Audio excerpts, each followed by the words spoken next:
नमस्कार साथियों, आप लोगों के मन में सवाल होगा कि अगर हमारे देश का शिक्षा मंत्री सोनम वांगचुक जी बन जाए तो क्या हमारे देश का जो पेपर लीक की समस्या है हमारे देश में वो ख़त्म हो जाएगा। हमारे देश में जो शिक्षा पद्धति है वो क्या बदल जाएगा। तो देखिए, मेरा एक ही लाइन में जवाब है, ऐसा बिल्कुल कुछ भी नहीं होगा।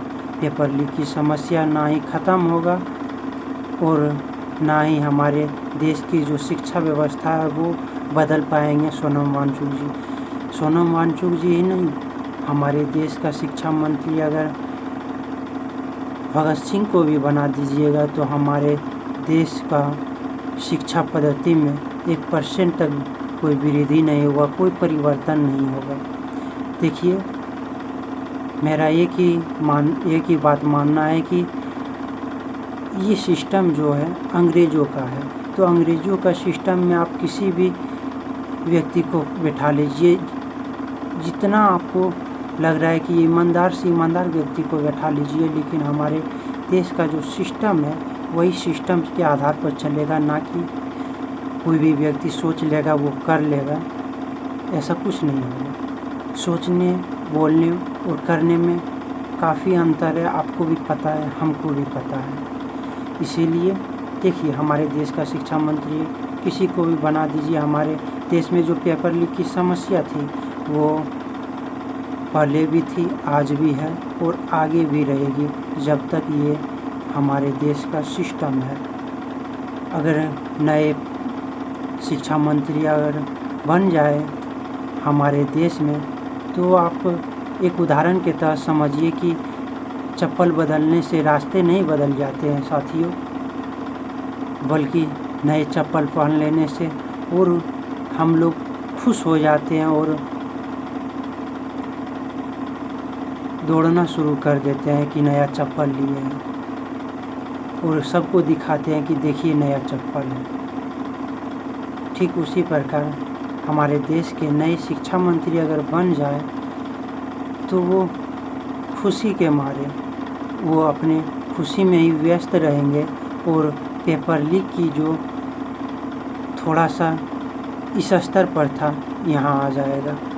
इसीलिए वो शिक्षा, जितना मंत्री को आप बदलिएगा उतना हमारे देश की शिक्षा व्यवस्था हो या फिर कोई और व्यवस्था आगे वो भ्रष्टाचार की ओर ही बढ़ता जाएगा। ये इस प्रकार सिस्टम है।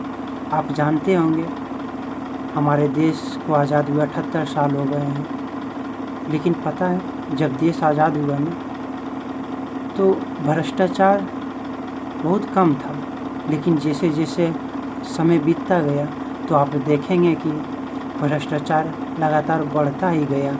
जैसे जैसे नए नए पार्टी को लाते गए हमारे देश में वैसे वैसे और भ्रष्टाचार बढ़ता गया। हमारे देश का नाम रोशन होने के वजह हमारे देश का नाम और ख़राब होता जा रहा है, ये पार्टियों की वजह से, ये नेताओं की वजह से। तो आप जितने भी व्यक्ति को बैठाइएगा उतना ही हमारे देश का नुकसान होगा, ना ही कि हमारे देश का फ़ायदा होगा।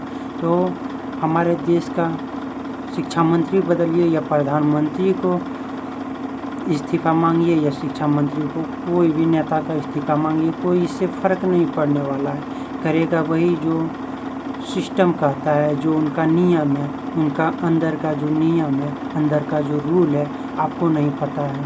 अंदर का एक ही रूल है उन लोगों का कि सत्ता हमारे हाथ में रहे, हम सत्ता हासिल किस तरह से करें, हम सत्ता में कैसे रहें, हम सत्ता में कैसे बने रहें।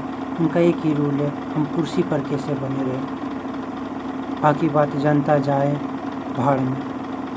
देखिए, यही सच्चाई है साथियों। आप कोई भी पार्टी को लाइए, कोई भी नेता का इस्तीफ़ा लीजिए, इससे कोई कुछ नहीं होने वाला है। मैं देखा हूँ, यकीन नहीं होता है तो आप किसी भी पार्टी को या किसी भी नेता का इस्तीफ़ा मांग कर देखिए और नए नेता को लाइए, लेकिन देख लीजिएगा कि उससे कई ज़्यादा भ्रष्टाचार आपको देखने को मिलेगा और लगातार देखने को मिलेगा। उम्मीद है समझ गए होंगे।